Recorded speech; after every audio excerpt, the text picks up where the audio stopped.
It's a lovely good afternoon to you. This is a radical farmer right here at Sweet Organic Farm 7.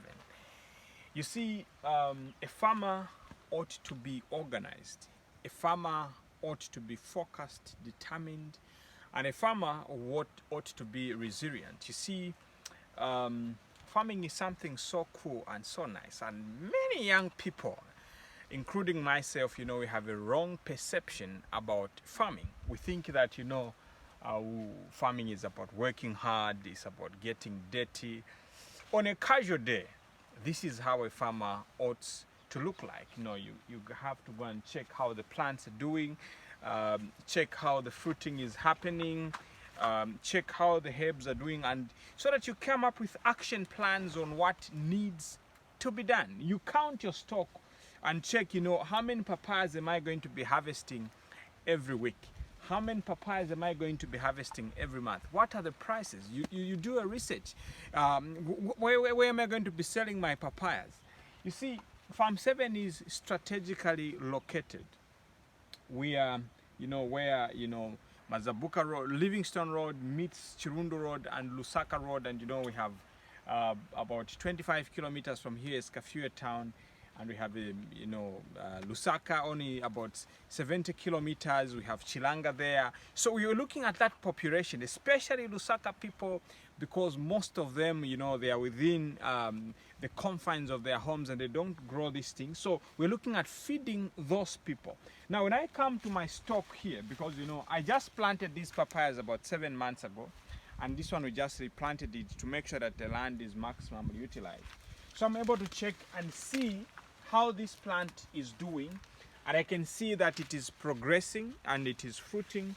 And when I come and check the other one here, I can clearly see that even it also is progressing very very well. So what are the take points? You see, you whenever you are doing farming, you have to be very, very focused. You should know what you are doing. I have been doing organic farming for the past 7 years. I've done nothing apart from this. Laser sharp, focused. I've failed so many times. We had planted raspberries here, they dried. We had planted grapes here, they dried. You can see these are some of the remnants of the grapes. The first project that I did here was grapes. Then I planted, raspberries. It didn't work because I didn't have enough water. And after getting back to the drawing board, we figured out, one way we can quickly recover from all these losses is let us invest in papayas, because they grow fast, they fruit faster, and you can get your return on investment in a quicker way. And these are kind of projects that you can do that even if there's too much rainfall, if you plant them in a well-structured area where it drains very well, trust me, your money will be back within 2 years and you're going to be smiling. So these are delicate fruits, but you don't just have to jump in. You should look at where is your market, how are you going to grow these things? Do you have, like here we already have irrigation installed, because I've learned from the past that when you plant what you can't water, you will lose everything. You see, and actually you lose more than plants. You lose money, you lose labor, you lose time, and you lose track. Sometimes you can even lose hope to the point that you even quit. So if you want to set up a plantation on papayas, Farm 7 is the place to involve.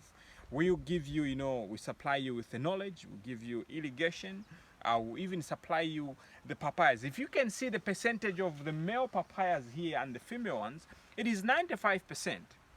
We have a few male papayas which turned out to be male, because our variety is hermaphrodite. They are self-pollinated. When you get the seedlings from Farm 7, one, there is proper selection. Number two, you are guaranteed that most of them, 95%, are going to be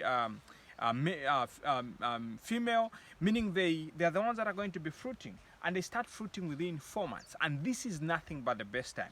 Here's a perfect example. And right now, even as I get older every day, as my age is adding, so are the fruit trees also adding. And this is very good and very important for the young people. You can invest from the backyard. You can start with 10, you can start with 20.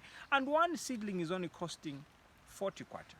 And here are the results. So I can't wait to start selling these while I'm seated and just counting how many kgs are going And you see there, the population of Zambia is around 20 million plus, and everyone needs to eat on a daily basis. So young people, old people, middle-aged people, let us get on the wheel and drive the economy of Zambia through agriculture. There's absolutely nothing better than this. There will never be something like this, and there has never been anything better than agriculture. Stay blessed and stay super organic.